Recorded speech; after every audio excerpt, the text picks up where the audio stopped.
Assalamualaikum warahmatullahi wabarakatuh. Perkenalkan, nama saya Andi Alia Maharani dengan NIM H0321365 dari Pendidikan Biologi C. Nah, untuk memenuhi penugasan mata kuliah ekologi, di sini saya akan membahas materi tentang ekosistem. Adapun poin-poin yang akan dibahas dalam video kali ini, yang pertama pengertian ekosistem, yang kedua jenis-jenis ekosistem, yang ketiga unsur penyusun ekosistem, yang keempat komponen biotik menurut peranannya, yang kelima komponen biotik menurut cara memperoleh makanannya, dan yang terakhir tingkatan ekosistem. Yang pertama, pengertian ekosistem. Apa sih itu ekosistem? Ekosistem adalah suatu sistem ekologi yang terbentuk oleh hubungan timbal balik tak terpisahkan antara makhluk hidup dengan lingkungannya. Ekosistem bisa dikatakan juga suatu tatanan kesatuan secara utuh dan menyeluruh antara segenap unsur lingkungan hidup yang saling mempengaruhi. Yang kedua, jenis-jenis ekosistem. Berdasarkan proses terbentuknya, ekosistem memiliki dua macam, yaitu ekosistem alami dan ekosistem buatan. Yang pertama, ekosistem alami. Ekosistem alami adalah ekosistem yang terbentuk secara alami tanpa ada campur tangan manusia.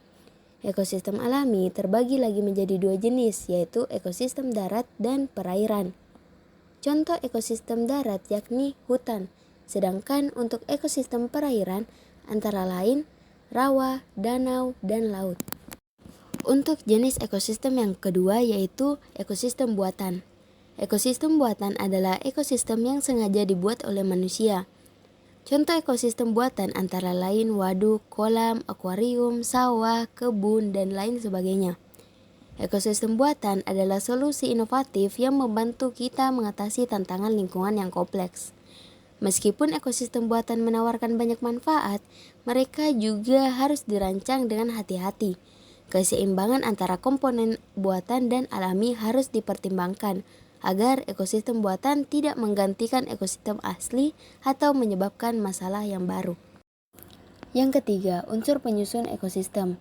Komponen ekosistem ini terdiri dari dua, yaitu biotik dan abiotik. Yang pertama, komponen biotik. Komponen biotik adalah komponen ekosistem yang tergolong makhluk hidup, misalnya tumbuhan, hewan, hingga manusia. Yang keempat, komponen biotik menurut peranannya, yaitu yang pertama produsen. Produsen adalah organisme yang mampu melakukan sintesis senyawa organik dari bahan senyawa anorganik dengan bantuan energi matahari. Contohnya adalah tumbuhan.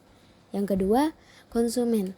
Konsumen adalah organisme yang memperoleh bahan organik dari organisme lain. Contohnya adalah hewan dan manusia. Yang ketiga, dekomposer. Dekomposer adalah organisme yang mampu merombak sisa produk organisme atau organisme yang telah mati menjadi senyawa anorganik. Contohnya adalah bakteri, jamur, dan protozoa. Dan yang terakhir, detritivore. Detritivore adalah organisme yang memakan serpihan-serpihan organik dari suatu organisme. Contohnya adalah kutu kayu, cacing tanah, dan bintang laut. Yang kelima, komponen biotik menurut cara memperoleh makanannya. Menurut cara memperoleh makanan, berikut dua komponen biotik yang ada di dalam ekosistem. Yang pertama, autotrof. Autotrof adalah organisme yang mampu menyediakan atau melakukan sintesis makanan sendiri. Maka dari itu, komponen autotrof berperan sebagai produsen. Contohnya adalah tumbuhan. Yang kedua, heterotrof. Heterotrof adalah organisme yang memanfaatkan senyawa organik dari makhluk hidup lain. Contohnya adalah hewan dan manusia. Nah, tadi telah dijelaskan unsur komponen penyusun ekosistem yang pertama yaitu komponen biotik. Dan sekarang yang kedua yaitu komponen abiotik. Komponen abiotik adalah komponen materi yang tergolong makhluk tak hidup.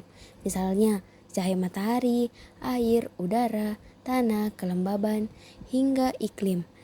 Meski merupakan benda tak hidup, tetapi semua komponen abiotik memiliki peranan penting bagi makhluk hidup. Yang keenam, kita akan membahas tentang tingkatan ekosistem. Tingkatan organisasi dalam ekosistem, yang pertama ada individu. Individu adalah makhluk hidup tunggal. Yang kedua, populasi. Populasi adalah sekelompok individu sejenis yang berada di suatu tempat. Yang ketiga, komunitas. Komunitas adalah berbagai populasi dari spesies yang berbeda yang hidup bersama di suatu tempat. Untuk satuan organisasi kehidupan terdiri atas 6. Yang pertama ada individu, yang kedua populasi, yang ketiga komunitas, yang keempat ekosistem, yang dimana ekosistem adalah kumpulan dari komunitas makhluk hidup. Tidak hanya komunitas yang merupakan faktor biotik, ekosistem juga mencakup faktor abiotik, misalnya tanah, udara, dan air tempat suatu komunitas berada.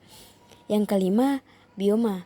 Bioma adalah wilayah yang punya sifat geografis atau iklim yang sama.